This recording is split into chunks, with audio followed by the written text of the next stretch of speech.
মহারাজ, আপনি এত গভীরভাবে কি চিন্তা করছেন? কি আবার ভাববো? দেখতে পাচ্ছ না এখনো মন্ত্রী, সেনাপতি, গোপাল, রাজবৈদ্য আসেনি, তো চিন্তা তো হবেই। অত ভাবনা চিন্তা না করে রাজসভা শুরু করে দিন মহারাজ। না না না, সবাই আসুক, তারপরেই শুরু করব। সবাই না আসলে কোনো কাজের কথা বলাই যায় না, তাই অপেক্ষা করি। ওই এসেছে, পেট পোটা এসেছে। নিন মহারাজ, বরণ করে নিন। কি গোপাল, আজকে তোমার তো দেরি কেন? আর বলবেন না মহারাজ, আজকে গিন্নি মাছের টকটা যা বানিয়েছে কি বলো আমি। তাই আজকে একটু বেশি ভাত খেয়ে ফেললাম, আর খেতে খেতে দেরি হয়ে গেল মহারাজ। খাওয়ার জন্য দেরি হয়ে যায় যখন, তাহলে এত খাও কেন? আগে না খেলে এই নাদুস নুদুস চেহারাটা ধরে রাখবো কিভাবে বলুন? মন্ত্রী মশাইয়ের মতো পাটকাটি হলে তো হবে না। মন্ত্রী নেই বলে তুমি মন্ত্রীর ব্যাপারে যা ইচ্ছে তাই কিন্তু বলতে পারো না। ওই ওই এতক্ষণে সেনাপতির আসার কথা মনে হলো। মহারাজ, মহারাজ সর্বনাশ হয়ে গেছে মহারাজ। সর্বনাশ? কি সর্বনাশ? মহারাজ, মন্ত্রীমশাই খাট থেকে পড়ে গিয়ে কোমর ভেঙে ফেলেছেন, আর মাথাতেও চোট পেয়েছেন। সে এমন চোট যে বাক শক্তি হারিয়ে ফেলেছেন, কোনো কথাই বলতে পারছেন না। হ্যাঁ, খাট থেকে পড়ে কোমর ভাঙা? কি মুশকিল, এ তো মহা সমস্যা হলো। এবার কি হবে? মন্ত্রী ছাড়া রাজসভাটা চলবে কি করে? আচ্ছা, মন্ত্রী মশাইয়ের না হয় কোমর ভেঙেছে, কিন্তু আমাদের বৈদ্য মশাইও তো দেখছি অনুপস্থিত। হ্যাঁ হ্যাঁ, ঠিকই তো। হ্যাঁ, ওদিকে রাজবৈদ্য মশাইও মন্ত্রী মশাইয়ের সেবা যত্নে দিবারাত্রি পড়ে আছেন মহারাজ। উফ, কি বিপদে পড়লাম রে বাবা। বৈদ্য না হয় হলো, কিন্তু এই মন্ত্রী ছাড়া রাজ্য চালাবো কি করে? মহারাজ, আমি বলি কি, আপনি বরং এই আপদকালীন সংকটের সময় গোপালকে মন্ত্রী করে দিন। এমনিতেও আপনি যাই সমস্যায় পড়েন না কেন, তা তো গোপালই সমাধান করে দেয়। হ্যাঁ, না না, গোপাল আর মন্ত্রী, তা কি করে হয়? মানছি গোপাল রাজসভার সভাসদ, কিন্তু পূর্ব ইতিহাস একটু নাড়াচাড়া করে দেখলে তো বোঝাই যায় যে গোপাল একজন নাপিত ঘরের ছেলে। নাপিত ঘরের ছেলে তো কি হয়েছে? মানুষের যোগ্যতাই মানুষের পরিচয়। হ্যাঁ, তুমি তো শুধু নামেই এই রাজ্যের সেনাপতি। আজ অব্দি কোনোদিন কোনো যুদ্ধ করেছো বা যুদ্ধে জিতে এসেছো? উফ, একদম জোকের মুখে নুন পড়েছে। বেশি কথা বলো না বিজ্ঞানী, একটা ভাঁড় কখনো মন্ত্রী হতে পারে না। এই তোমরা থামো তো একটু। উফ, এখন আমাদের সবার আগে যা করা দরকার সেটা বলো। মহারাজ, আমার মনে হয় আমাদের এখন প্রথম কাজ হওয়া উচিত একবার মন্ত্রী মশাইকে সচক্ষে দেখে আসা, যে তিনি কেমন আছেন। এই তো এটা তুমি একদম ঠিক কথা বলেছো। চলো সবাই মিলে গিয়ে একবার মন্ত্রী মশাইয়ের সাথে দেখা করে আসি।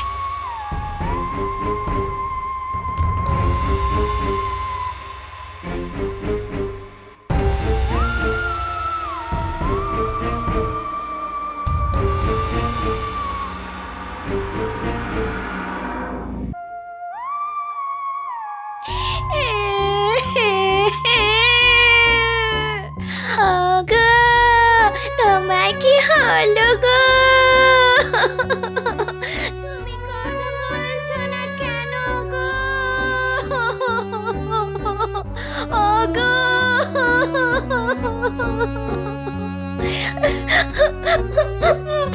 আপনারা এসেছেন? দেখুন কি হয়েছে, দেখুন আপনাদের মন্ত্রী মশাই কথা বলছে না।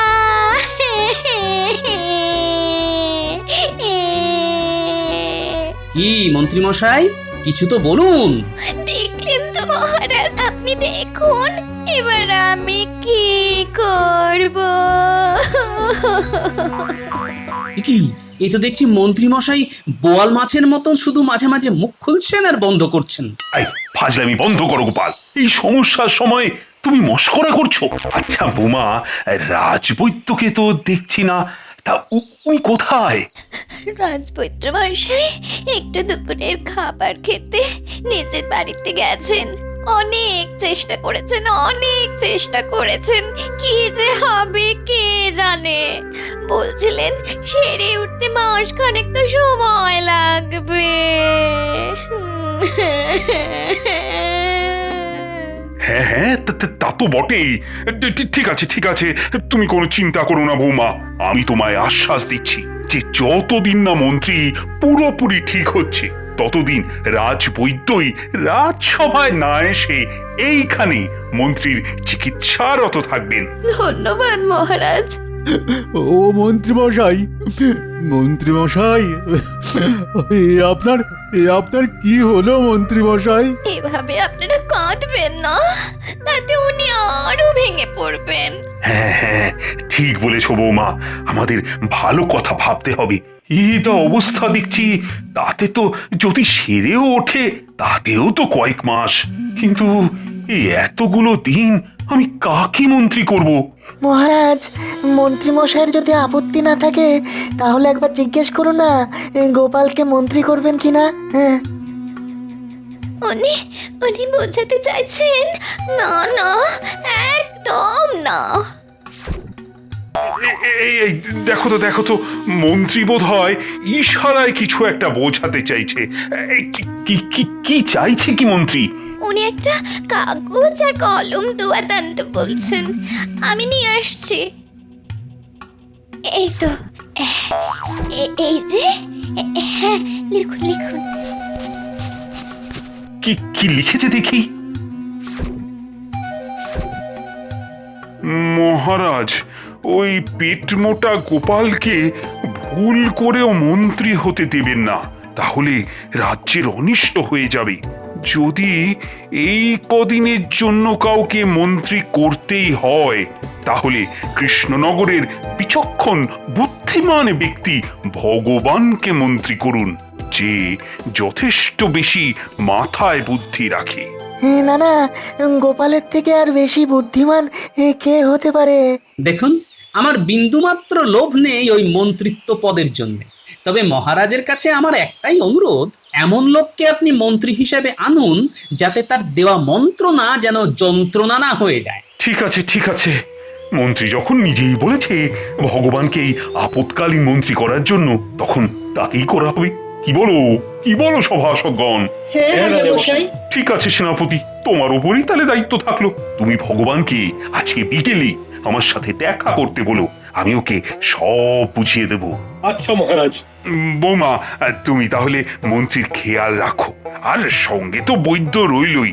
দেখো মন্ত্রী নিশ্চয়ই তাড়াতাড়ি সেরে উঠবেন। তাহলে আমরা এখন আসি।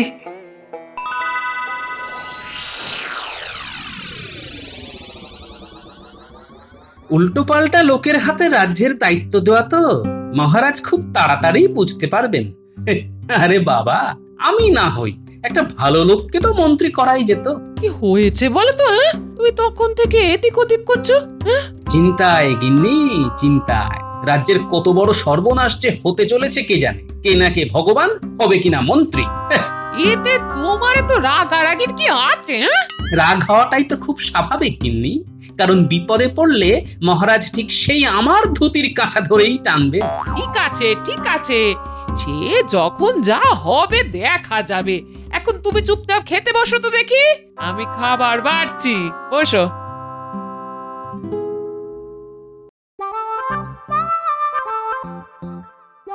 ও, আমি মনে হচ্ছে স্বপ্ন দেখছি। এই ভগবান হবে কিনা মন্ত্রী। এবার শুধু দু হাতে কামাবো। মন্ত্রীমশাই, আপনাকে শত কোটি প্রণাম। ও ভাবা যায় না।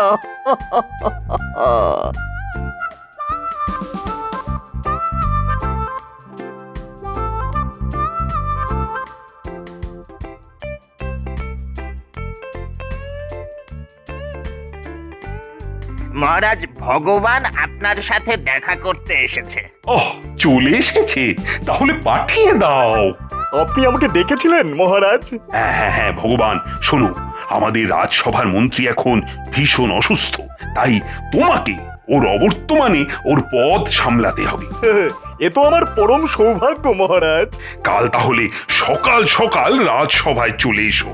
সেখানেই আমি তোমার নতুন মন্ত্রী হওয়ার কথা সকল সভাসদদের সামনে ঘোষণা করব। দেখো আবার যেন দেরি করো না।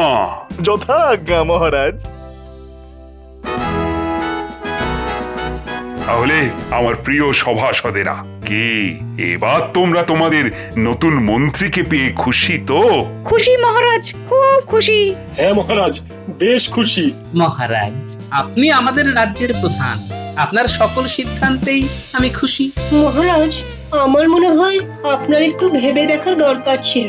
আপৎকালীন মন্ত্রী হিসাবে গোপালই কিন্তু সামলে দিতে পারতো, কারণ আমরা দেখেছি গোপাল একাই 100। আর আমি 101। মহারাজ, আমি এই কাগজে একটা খসড়া তৈরি করে রেখেছি যে এই রাজ্যে গ্রামের মানুষের সমস্যা কি কি, কাদের বাড়িতে ইঁদারা দরকার, কোথায় সেচের জন্য পুকুর খুঁড়তে হবে, হ্যাঁ, কোন মাঝির নৌকা সারানোর টাকা নেই, এই সব। সাবাস সাবাস ভগবান, সাবাস। এই তো চাই, এই তো আমার মন্ত্রীর মতন কথা। তাই আমিও এখন সকল সভাসদদের সামনে এই ঘোষণা করছি যে আজ থেকে ভগবানই মন্ত্রীর পদে নিযুক্ত থাকবে, যতদিন না আমাদের মন্ত্রীমশাই পুরোপুরি সুস্থ হয়ে যায়। মহারাজ, এই মুহূর্তে আমার মাথায় আমি একটা কবিতা রচনা করেছি। রচনা করেছ যখন, তখন আর দেরি কেন, বলি ফেলো। সবাই বলো সমস্বরে, জয় ভগবানের জয়, পরাণ খুলে ডাকলে পরে ভয় করবে জয়। অসাধারণ অসাধারণ। তাই আজকে আমাদের মাঝে ভগবানকে নতুন মন্ত্রী হিসাবে পাওয়ার আনন্দে সবার জন্য আমি একটু পেট পুজোর বন্দোবস্ত করেছি। সাধু সাধু। আজ তাহলে সভা এখানেই শেষ, তোমরা সবাই খেয়ে দিয়ে বাড়ি যাও, কালকে আবার সভা হবে। যথাজ্ঞা মহারাজ। তাহলে আজকে রাজসভা শুরু করা হোক। প্রথমেই বলে রাখি, মন্ত্রী ভগবান, তুমি গতকাল আমাকে যে একটা খসড়া করে দিয়েছিলে, সেই অনুযায়ী আমি লোকজনকে কাজে পাঠিয়ে দিয়েছি রাজ্যে কার কি সমস্যা সেটা দেখার জন্যে। ধন্যবাদ ধন্যবাদ মহারাজ। মহারাজের জয় হোক। বলো সেপাই, কি বলতে চাও? মহারাজ, আপনার সাথে দুজন বণিক দেখা করতে চান, তাদেরকে কি পাঠিয়ে দেব? হ্যাঁ হ্যাঁ, পাঠিয়ে দাও পাঠিয়ে দাও।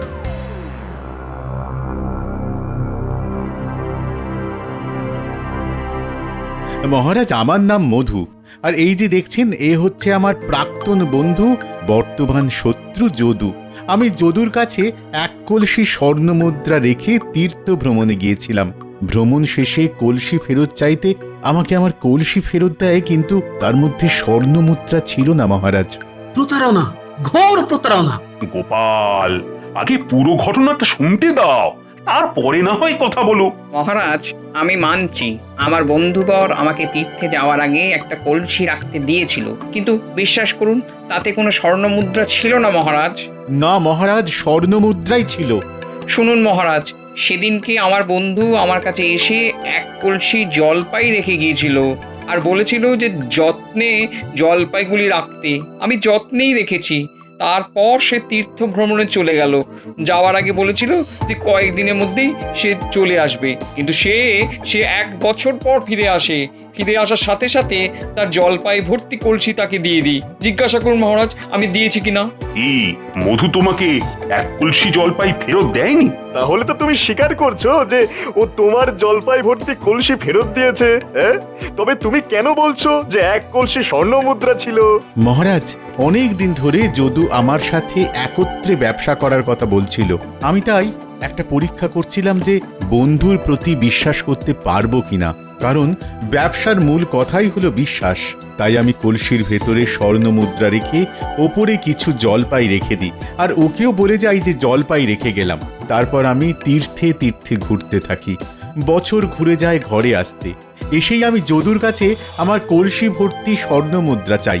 মিথ্যে কথা, ও এসে বলে আমার জলপাইগুলি ফেরত দাও। বলো, তাই বলেছো কিনা বলো। যেহেতু আমি ওকে স্বর্ণ মুদ্রার কথা বলিনি, তাই বলেছি জলপাই ভর্তি কলসি ফেরত দিতে। কি মুশকিল হলো বলো তো, জলপাই স্বর্ণ মুদ্রা, আমার মাথাটা তেমন ঘুরছে। কে কাকে ফাঁসাচ্ছে কে সত্যি বলছে কি মিথ্যে বলছে কিছুই তো বোঝা যাচ্ছে না। মহারাজ, আমার মনে হয় আপনার এখন বিশ্রামের প্রয়োজন। হ্যাঁ, আচ্ছা আচ্ছা, তোমরা দুজনে কালকে এসো। হ্যাঁ, কাল এর বিচার হবে। হ্যাঁ। না, আমাকে যে করেই হোক এই সমস্যার সমাধান করতেই হবে। কদিন ধরে বেশ অপমানিত হয়েছি। মানছি আমি নাপিতের ছেলে, কিন্তু সেই নিয়ে এত কথা না। আমাকে এক্ষুনি মধুর বাড়ি যেতে হবে।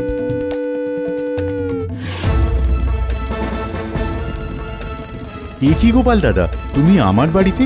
একটা দরকারে এলাম, আর আমি যে এসেছি এটা 5 কান করো না। না না, কি যে বলো। আচ্ছা, তুমি এবার আমাকে যদুর দেওয়া জলপাই ভর্তি কলসিটা একবার দেখাও তো। এই এই দেখো গোপাল দাদা।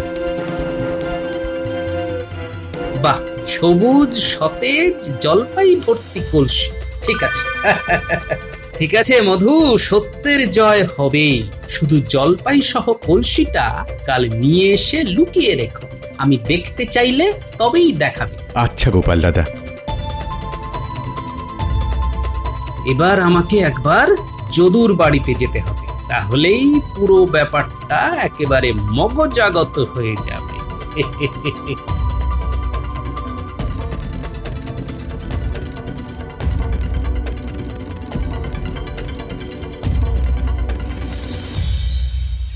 ওই গো, যদু আছো নাকি? এ কি গোপাল, তুমি আমার বাড়িতে কেন এসেছো? না, একটু ওই একটা ব্যাপারে কথা বলার ছিল। নিশ্চয়ই ওই কলসি নিয়ে কথা বলতে এসেছে। গোপাল যা ধুরন্ধর, একটু আঁচ পেলেই সব বুঝতে পেরে যাবে।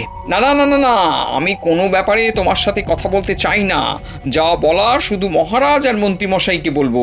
ঠিক আছে, যা তোমার ইচ্ছে, তোমারই ভালোর জন্য এসেছিলাম।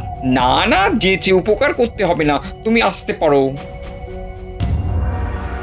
বাহ বাহ বাহ, কেমন তেলে বেগুনে জ্বলে উঠল। গোপালকে দেখেছো, কিন্তু গোপালের ফাঁদ দেখনি। টেরটা পাবে কাল তখনই। আজ রায়দান ভগবান, তুমি বলো যে তুমি কি ভাবলে। দেখুন মহারাজ, কাল রাত্রে আমি চুল ছেঁড়া বিচার করলাম। তাতে কথা শুনে আমার মনে হচ্ছে মধু মিথ্যে কথা বলছে। হ্যাঁ, মধুর কলসিরে স্বর্ণমুদ্রা ছিলই না।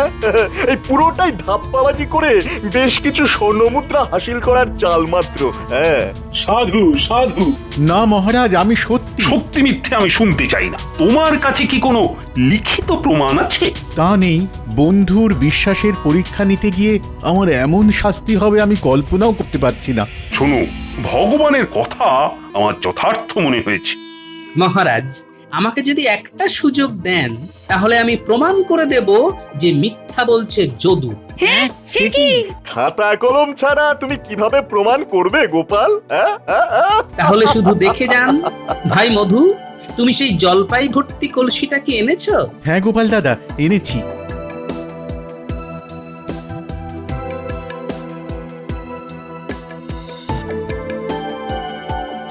এই কলসিটাই তো যদু ভাই? হ্যাঁ, এই কলসিটাই আমাকে দিয়েছিল, আমি এটাই ফেরত দিয়েছি। যেমন দিয়েছিল তেমন জলপাই আছে, বিশ্বাস না হলে দেখে নিন। হ্যাঁ, সেটা নিশ্চয়ই দেখবো।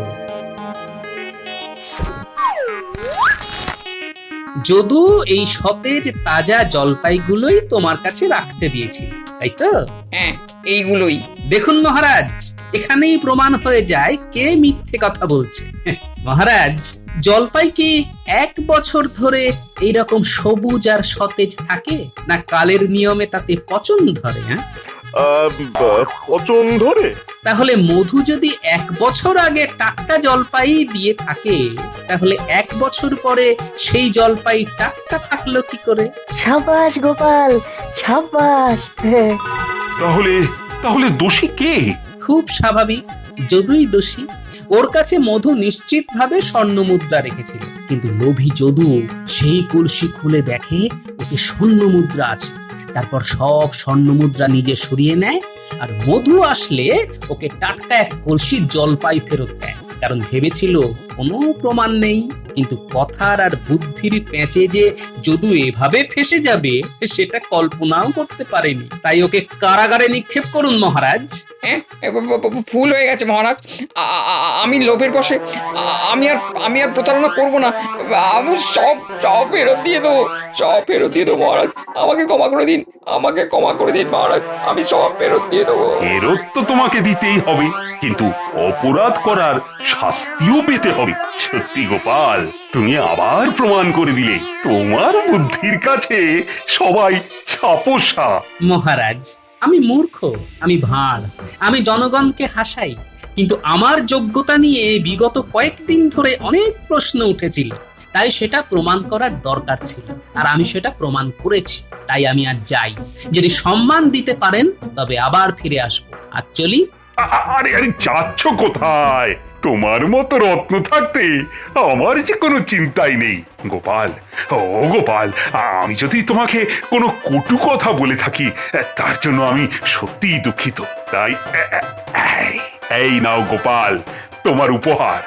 তবে এই যে আমার মন্ত্রী ভগবান, এই মন্ত্রী হওয়ার সুবাদে তুমিও এখন গোপালকে দেখে দেখে নিজের বুদ্ধিটাকেও একটু ঝালিয়ে নাও। কি বুঝলে? আগে হ্যাঁ মহারাজ, উফ, আমি ভাবলাম মন্ত্রী হয়ে এসে এখান থেকে বেশ কিছু টাকা পয়সা কামাবো, কিন্তু গোপালের জ্বালায় দেখছি তার হবে না।